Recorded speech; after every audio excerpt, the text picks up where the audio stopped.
sonbahar. Halimin soyadı, adı, gerekli gereksiz takıntılar ruhumu sardı. Sen misin? İnanmam bu enkazın mimarı. Peki geri dön desem ne fark eder? Bedende ruh yokken dertliyim, kabul. Utanmam mı lazım? Çekip giden üzülmezken kalan ne yapsın? Kalbim diyor gurur yapma, sana o lazım. Peki geri dön desem ne fark eder? Bedende ruh yokken. En doğrusu kabullenmek, valizin ne kadar aldıysa çekip gitmek gerek bazen, geriye dönüp hiç bakmadan. Geride acılar var zaten, geride anılar var, yıpratırlar. Anılar acıysa yıpratırlar.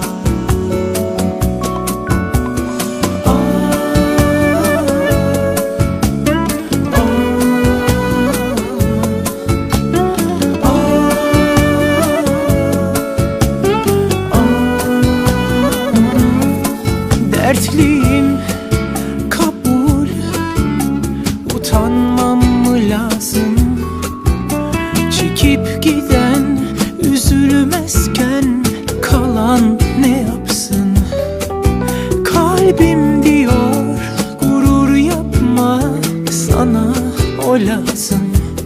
Peki geri dön desem ne fark eder? Bedende ruh yokken.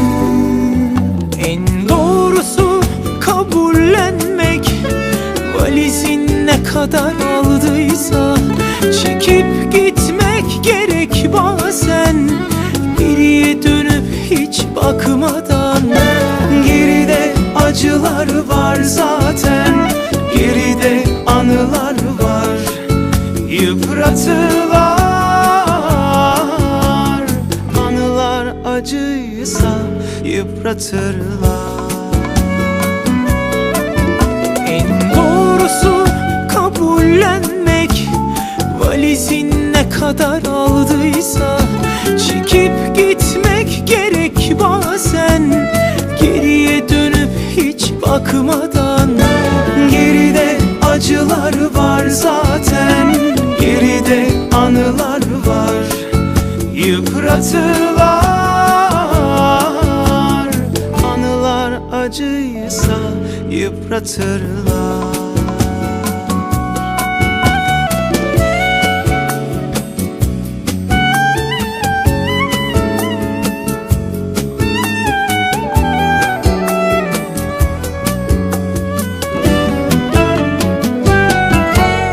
En doğrusu kabullenmek, valizin ne kadar aldıysa Çekip gitmek gerek bazen, geriye dönüp hiç bakmadan.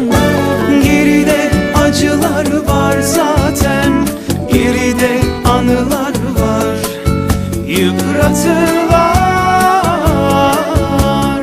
Anılar acıysa yıpratırlar. Anılar acıysa yıpratırlar.